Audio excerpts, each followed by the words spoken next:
संग में बच्चे बदलते रहते हैं और पुण्यात्मा है वो लगातार रहते हैं उनके से, तो फिर पुण्य है ही नहीं किसी के, वो तो रंगे जाएंगे भगवान के रंग में। लेकिन जो थोड़ा समय प्राप्त होता है उनको भी दास चाहता है कि सब तरह के मिश्रण साथ एक बार खिला दूं ताकि इनको कुछ विश्वास दृढ़ हो। तो इतना ज्ञान दिया जाता है। इसका उद्देश्य ये नहीं है, नहीं तो आपको नाम दे दूं और तुम ऐसे करो, ठीक है, वो छोटे मोटे राज तो आपको मिल ही जाएंगे, लेकिन आप यहां दृढ़ नहीं हो सकते। ज्ञान के बिना आप यहां रुक नहीं सकते, और ज्ञान से ही आदमी को पता चलता है आत्मा को कि कौन सा अहित है और कौन सा हित है। आप यहां उद्देश्य लेकर ये आओ कि हमारा जन्म और मृत्यु का रोग कटे। ये रोग नहीं कटाती है, छोटे मोटे रोग तो ईब एक कट गया तड़के दूसरा शुरू हो जाएगा। अगर ये भगवान से दूर चले गए तो कल को और रोग हो जाएगा। तो हमने परमात्मा की शरण में रहना है, और जो आपको आवश्यक वस्तु होंगी देगा भगवान, आपको अवश्य देगा, और ना भाग्य में होगा तो भी देगा। लेकिन हमारी इच्छाएं बहुत सीमित हों। परमात्मा ने उदाहरण दे रखा है, स्वयं एक मजदूर बनकर रहे, जुल्हा बनकर रहे, झोपड़ी में रहे, और हमें ये उदाहरण देने के लिए कि गरीब से गरीब आदमी भी परमात्मा पा सकता है। अब प्रसंग चल रहा है, वहीं उसी टॉपिक पर आते हैं कि अब हम त्रिकुटी पर पहुंच गए। त्रिकुटी पर पहुंचने के उपरांत अब उस सतनाम के 2 मंत्र हैं, उनमें से एक मंत्र का अकाउंट हमने त्रिकुटी पर देना है, तब हम आगे प्रस्थान कर सकते हैं, नहीं वहां से आगे नहीं जाने देगा ये। तो वहां परमात्मा आएंगे इस दास के रूप में, गुरु के रूप में, और जिस भी पुण्यात्मा की जैसी आस्था इस दास के प्रति आज बनी हुई है तो त्रिकुटी पर भी ऐसी ही होगी। इसलिए परमात्मा कहते हैं, गुरु मानुष कर जानते ते नर कई अंधे हैं वो, और महादुखी संसार में फिर आ गई हम के फंद। आपने गुरुजी को परमात्मा के तुल डील करना है। ये दास भगवान नहीं है, मुझे अपनी औकात का खूब पता है, लेकिन आप जी ने इस दास को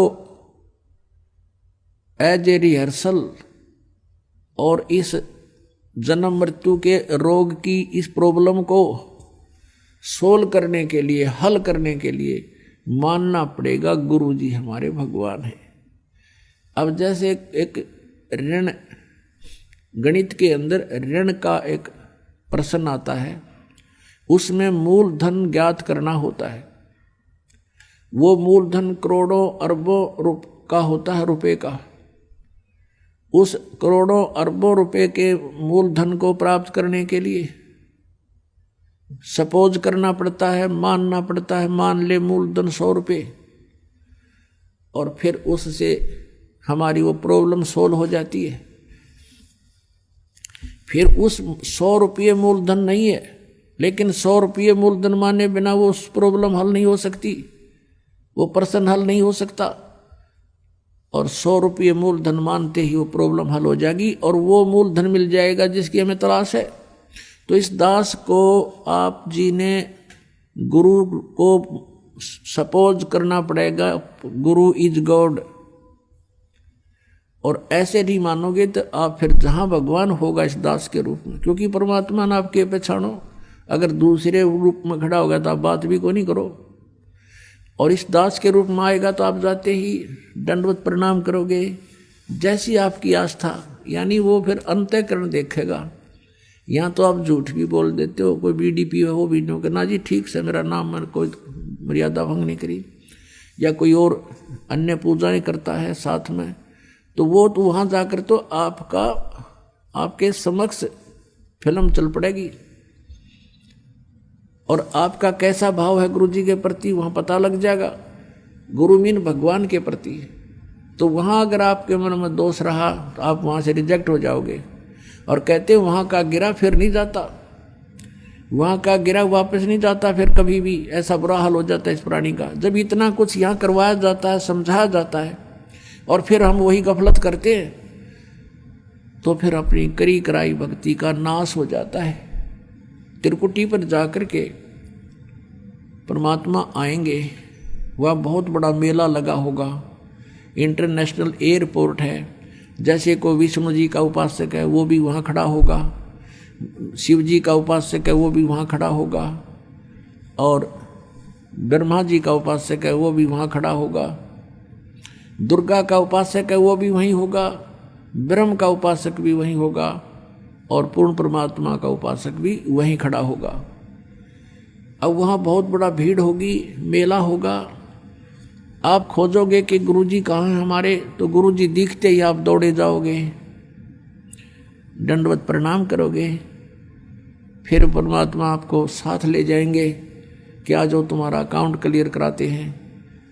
फिर जाएंगे धर्मराज के पास, यहाँ का जो अकाउंट रखता है न्यायाधीश, उसके पास ले जाकर परमात्मा कहेंगे जी इनका हिसाब करो, ये आपके ओम नाम की कमाई इनकी इतनी है, इतने इनके यज्ञ हैं, ये अपना डिपॉजिट करो और इनका कैंसिल करो, इनका ऋण जितना भी आपका है। और जो रही पाप, वो परमात्मा के पास शक्ति है, वो पाप नाश हो जाते हैं इस सतनाम के दूसरे मंत्र से और सार नाम के मंत्र से। ये हमारे पाप नाश होते हैं इनसे, दोनों के योग से, अकेले से नहीं होते उसके।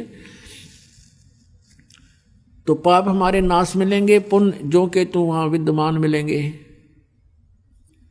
तो वो काल के भ्रम से, वो भ्रम नहीं आता सामने, वो धर्मराज छोड़ रखा उसने कि ये काउंट करेगा, उसको हिसाब दे देंगे। फिर त्रिकुटी से आगे चलते हैं, फिर हम ब्रह्म रंध्र की ओर। अपने आत्माओं, काल ने बहुत ज्यादा जुगाड़ जोड़ रखा है, और जो ज्ञान हमें प्राप्त है अभी तक पता था, वो बहुत ही सीमित ज्ञान था। अब जैसे यहाँ से त्रिवेणी होती है, त्रिवेणी 3 रास्ते हैं, आगे चल के त्रिवेणी का जो मध्य का रास्ता है उसको पार करके हम त्रिकुटी पर जाते हैं, और वहाँ फिर त्रिकुटी से आगे फिर ऐसे ही 3 रास्ते हैं। वो मध्य का रास्ता है, वो ब्रह्मरंध्र, सेकंड ब्रह्मरंध्र है, जो काल के निज लोक में प्रवेश करता है। अब ये ब्रह्मरंध्र मान रहे थे 10वां द्वार, 10वां द्वार, हमने 12वें द्वार को पार करके सतलोक जाना है। तो वहाँ पर धर्मराज का हिसाब करवा के फिर हम प्रवेश करेंगे 11वें द्वार में, इस अक्षर पुरुष के लोक में। अक्षर पुरुष का लोक यानी स्थान 7 संख ब्रह्मांड का है, उसके अंदर से हमने जाना है।